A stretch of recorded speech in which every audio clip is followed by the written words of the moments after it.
Hey guys, it's Paolo. Now I am so excited because today I get to talk to one of my favorite TV moms of all time. Yes, the one and only Joanna Kerns. Now you guys, I grew up watching Growing Pains. I've been following her career because she has directed some of our favorite TV shows. So for the very first time, I'll see you guys with Joanna Kerns.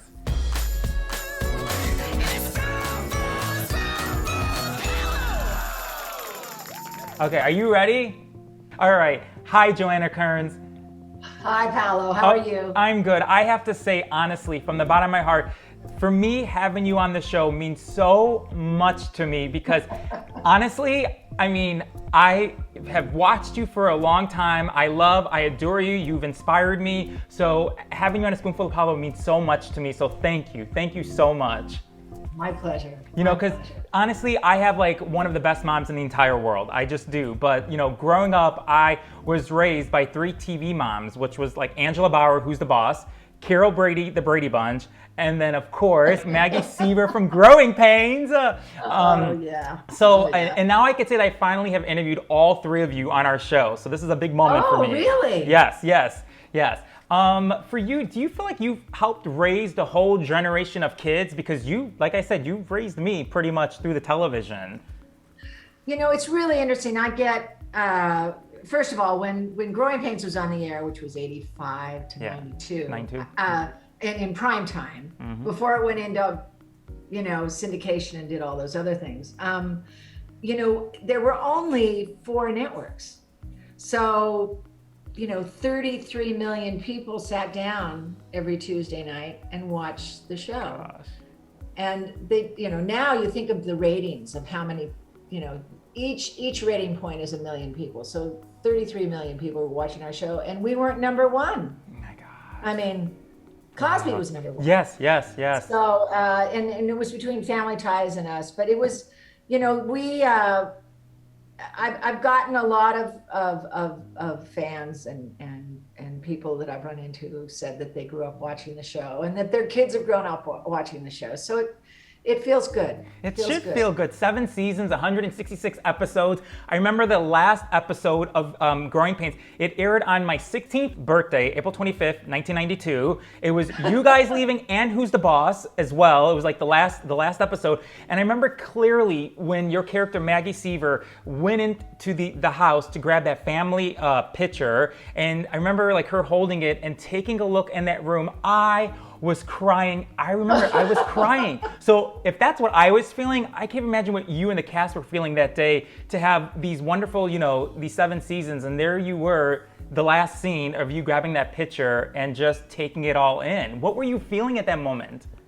Well, it was life-changing, that series for me. When I started the show, I was a single mom, newly divorced, with a daughter, Ashley, who I think you've spoken to. Yes, who I love so much, yes. I know, I do too. And she was, I want to say she was 7 when we started Growing Pains. And so she was 14 when we finished.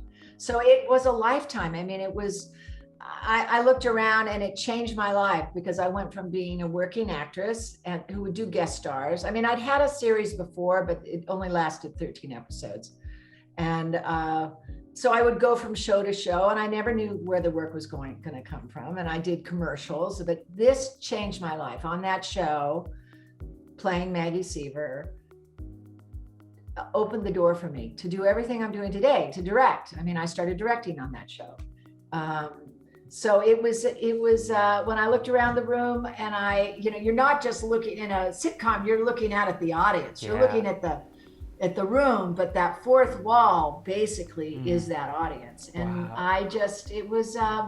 It was bittersweet. I mean, it was sad that it was going to be over, but I also knew it was time. Yeah, it was time. I get it. Well, not for me, but I get it for you and the cast, of course.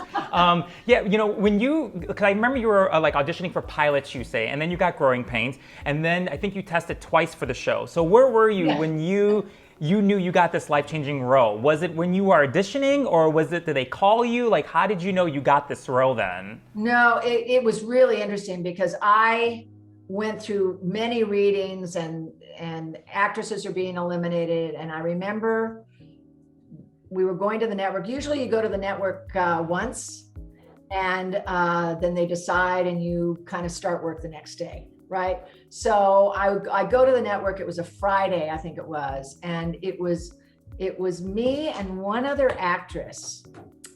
And I'm trying to remember, it's terrible, but I don't remember the other actress's name. I should. But I thought, well, I've got a 50-50 chance. I'm going to wake up Monday. I really felt good about the audition. And I went away that weekend and I didn't get a call. Oh. You know, usually you find out right away. I didn't get a call. Then on Sunday, I get a call from my agent and she says, you know, you have to go back to LA because they want to do one more reading. And I'm thinking, well, it's going to be me and this other actress again. I go back and I walk in and it's every actress I've ever been in competition with for every show, and 2 actors. One was Alan Thicke and the other actor, I don't remember his name. And I thought, oh my God, what happened? And I went in, I read with him, and I remember we did have chemistry, Alan and I. And he was reading with all the ladies, of course, and quite handsome. And I left there going, well, I didn't get that one. It's another one I didn't get. Oh, and a bunch of us went out to have a drink afterwards, the actresses, and I got the call there saying I'd gotten it. Wow. So, and then I went to work the next day. Wow. And yeah. I can't imagine what you were feeling, because you said earlier you were going through the divorce at the time, but then you get this life-changing role. So I wonder, for you personally, like, did you have mixed emotions? Like, wow, I'm going through something so difficult in my personal life, but yet at the same time, I'm getting this life-changing role that you've worked so hard to get. So I can't even imagine what was floating in your mind at that time. Well, I was thrilled to have a steady gig. I mean, any actor who doesn't remember what it's like before they get steady work should, go back and remember the early days. But I was concerned about raising my daughter and having the money to send her to the schools I wanted her to go to. Yeah. All the things you need to do. So for me, it was steady work. I was very excited. Little did I know it would go 7 years and then stay on the air forever. Yeah. No, I was really excited about it. It was pretty positive. And you talk about like the chemistry you and Alan had, of course, the late Alan Thicke. I mean, you know this, I know this, every fan of Growing Pains knows this. Yes, the chemistry was so much fun to watch. It was so special. It was like, that's my TV dad. Did you guys know you had the chemistry? Was it in the audition or was it in an episode? Or, because you guys, it was just like magical. It was magical, which is hard to find, like to see on television, No, it was immediate. I mean, we were both very, I just think it worked. Yeah. He was a very handsome and charming man. Oh, I've seen that. Yes. Yeah. He was a rascal, but he was a pretty handsome guy. Yes, he was. And funny and very funny and very smart. Yeah. Do you often think of him, like through the days, or there's like something you see and it reminds you of him, or it's the reruns of Growing Pains, or you see it on YouTube, like, because he's in my mind on and off. I know, I saw him a couple of weeks before he passed, and we just adored one another, and we were going to get together, and of course we didn't, and never let those moments go by the way. And it's a big loss to have Alan gone. I thought he would be on, wife number 5 by now. At least. Oh my God. He's causing trouble wherever he is, I'll tell you that. Did you hear that? Oh my God. That's so awesome. It's so cool because like I was having like dinner with a friend who's a host for an NBC show here in Chicago. And we're always like, so I'm always like, who's your guest coming up on the show? And he's like, Scottie Pippen. And then he's like, Paolo, who's your guest coming up? And I'm like, Joanna Kerns. And we both went crazy. Okay, well, I went more crazy than him. But, and then we went home, after dinner, we both went home, and I didn't even know this until we talked the next day, that we were watching your earthquake movie, the big one that you were on, I think in 1990. So I'm like, oh my God, in like 1 week, I get to talk to her. It's so crazy, so yeah. That's so funny. It's so crazy. I just know that there was one scene where they showed it in some outtakes where I actually pushed a boulder off a car because, you know, and I don't know if it wound up in the cut, but or if it was just in the comedy outtakes where I just picked the boulder up and moved it. But it was good. Yeah. It was good TV for it airing on television. It was so good, you know. And then the year before, in 1989, you directed a play called What Every Woman Knows. I think the producer was Dan Lauria from the Wonder Years. And I think it was the start of you getting the bug of wanting to direct. So what was it like? Because, you know, we've seen you in front of the camera. You've directed Growing Pains, as you said. But what was it at that moment that you said, wow, like, I think there's something about this that I like being behind the scenes. Was there a moment or something you wanted? Well, Dan was very big in that transition for me. When Dan was on Growing Pains, he started calling me boss, and he says, you know, you should be directing. You know, you're bossy. You should be directing. I said, well, bossy doesn't make a good director. Anyway, so he really said, no, I want you to do this. I'll produce it and you direct it. And I loved, it was Toulouse McCall was the actress. She'd written this really great piece. And I just loved the process. I loved being out in front and seeing the specific moments and how to, I mean, and a play is very different than a television show. But I did get the bug there. Yeah. Oh my God, it's so crazy. I mean, you said earlier, you're one of the early ones to direct a primetime show. So, I mean, it's got to feel like knowing that you could keep doing and living your dream, like the accomplishments that you keep doing, that you don't give up and you keep doing it. So it's got to feel pretty good inside that you've been working so hard and these accomplishments you keep doing, you know? Well, I think when I started directing, I didn't know that I couldn't just move from acting to directing. I really thought I was going to be directing for camera, coming from for camera, and the world was really closed to me. I mean, I got my DGA card, my Directors Guild of America card, which makes it possible for productions to hire me. But getting that second and third job was really hard because they just weren't hiring women, very few women. And a lot of productions were run entirely by men with the attitude, well, we tried a woman once and it didn't work out. Gosh. So I kind of came up through that. And what's really exciting now is I'm getting ready to go be the co-executive producer of a show called A Million Little Things for ABC.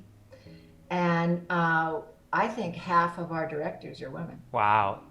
And it's exciting. And there's diversity. And the networks are doing it and supporting it. And so I feel like I was one of the pioneers that came in and where that wasn't possible. Wow. So it feels good. Oh, I bet it feels good when I'm watching TV and watching one of my favorite shows and I see directed by Joanna Kerns. My husband's got to control me because I'm like, oh my God, here she is again. I can't get away from you, but that's okay. I love it. And speaking of directing, I know when you were directing on Samantha Who, you and the star of the show, Christina Applegate, there was a moment where you guys were sitting, you know, on the stage and they were changing the lights or something, and she told you something that was life-saving for you. What was that? Christina had just come back from her elective mastectomies because she had the BRCA gene, and she had chosen to do this surgery preventively, and she was still bound, actually. And we were sitting there, and I could tell she was tired, and I, just started talking to her about her experience, her doctors and whatever. And I said, if you were concerned, what doctor would you go to for breast exams and care? And she said, Christy Funk. And she gave me the name of the doctor who found my breast cancer. And it didn't have, I didn't have it then, but it was like 5 years later, because this doctor insisted I do a certain kind of breast exam, not just a regular mammogram, but a contrast mammogram, because I had dense breast tissue. Because of that, she saw it pretty early on, and it probably saved my life. Wow. Yeah. You said I called her up and thanked her, actually. You did. Wow. Yeah, because you never know. She probably had no idea. Yeah. She probably didn't remember that conversation, but she did remember the conversation. She's very gracious, and I thought it was really generous of her to share that experience. And I think that's what women need to do with each other is. Yeah, to be open and share that. Yeah. Do you feel a responsibility to keep sharing your story? So, maybe someone who's watching our show or listening to on the podcast, that you could save their life. You must feel like you want to just keep paying it forward, I do. And I was actually, just right before this podcast, I had some really good friends over, and of the 4 women in the room, 3 of us have had breast cancer. Wow. It's ubiquitous. So it's not a matter, one of them said, she's had it twice, and she said, it's not a matter of if, it's a matter of when. Wow. So I really believe, because there's such great new therapies with breast cancer, and if you catch it early, you're going to be fine. You just need to be vigilant, and you need to do the right kind of exam and find the right doctor. And for me, I did a lot of talking initially about it, because there was a lot of, they were really pushing to get rid of the Affordable Care Act that got rid of a lot of stuff that women need. And I really feel women's health care is a second-class citizen in medicine still. So I think we have to keep pushing and keep telling our stories. You are so brave. You're so beautiful. I mean, I said this in the beginning of the interview. You look gorgeous. You're so intelligent. Oh my God, I can't believe I'm talking to you. I know that, like, when, growing up, your father, he was a huge sports fan. You did a lot of gymnastics growing up, and your father would say to you, he would say, if you fail, you have to get up and you have to do it again. It doesn't matter how much it scares you, you have to do it again. How did that advice help you to, change your life or live your dreams, or help you in your career or in your personal life? How did that help you with your father telling you that over and over? I actually think, looking back, not just with sports, but in everything I've done, it's the failures that teach you more than the victories. I mean, victories feel great, and it's a reward for all the hard work you've done. But he was talking to me specifically about falling off the beam, so to speak. I did gymnastics, and I was trying to learn this certain move, and I kept falling, and it scared me. And he said, you've just got to keep getting up and trying again until it doesn't scare you anymore. And I think life is kind of like that. You go through these times, and you failed. You feel like, oh my God, what did I do? And you feel terribly about yourself, but only by putting yourself out there again and trying it again, you get a different result. Wow. And I think actors really know that, because how many parts do you audition for that you don't get? And if you let one defeat, one some time where you really wanted something and it didn't happen, get you down, nobody gives you permission to be successful. Yeah. You just got to keep following your passion and following your dream.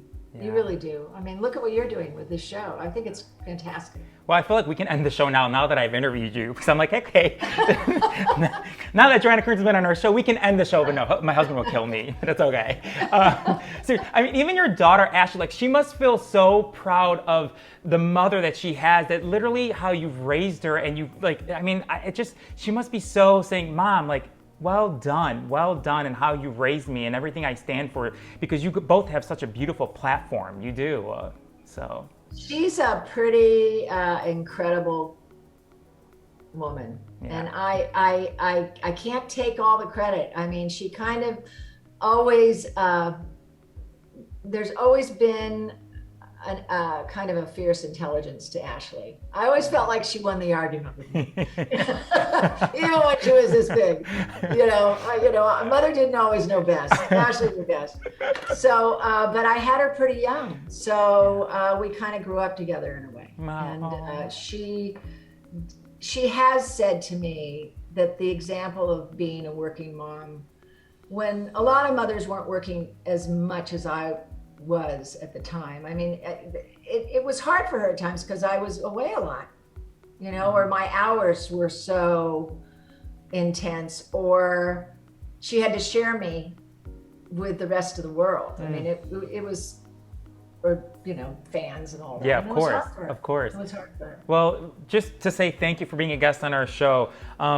A Spoonful of Apollo, we're going to donate $200 to a cause that I know is very near and dear to you. So to $200 to Notes for Notes, okay? That's what we're going to do. Fantastic. Yes. Tell everybody why this cause means so much to you and your daughter. Well, first of all, Notes for Notes is a nonprofit organization that started in Santa Barbara, and they build recording studios in boys and girls clubs around the country, and also now they're going into schools. And when the pandemic hit, they went digital, and they would send out kits and teach kids online how to record and write music and write a song. And it's such an amazing organization because I really believe music brings everyone together. Yes. And a lot of boys and girls clubs, you know, kids would go, but there wasn't a lot for them to do. Now they go and they create something. Yeah. And they get all this agency because they've created it. And I think it's a really incredible organization. And my daughter works for them. She helps find grants, and she finds places for them to build. And she's very inspired by it and by the people who run it. That's so great. And for more information, they can go to notesfornotes.org. I just want to say, really, just thank you, because I watched you all those years. I've been following your career, and this moment right now that I'm trying to be very present and knowing I'm interviewing someone who I have so much admiration for means the world to me, because you are just a beautiful, beautiful person. So, all those years that you didn't know me, and now you know me. I just Now I know you. Now you know me. Okay. I just want to say thank you, and you just deserve all the best things that have yet to come your way, really. So, just thank you from the bottom of my heart. Thank you. This has been a pleasure. And you got to tell me where we see this. Yes, I'll send it to your daughter then. When we release it in a couple weeks, I will send it to your daughter, and she'll take care of it. Yeah, we're gonna send her the video, the podcast, and everything. Okay. Wonderful. Okay. Paul. You're a delight. Have a wonderful day. Tell your daughter I say hello, and to Betty too. Okay. Betty. Oh, she finally got quiet. She laughed. I saw it. She walked away. Great. Okay. Have a great day. Okay. You too. Thank you, Joanna. Thank you so much. Bye-bye. Bye.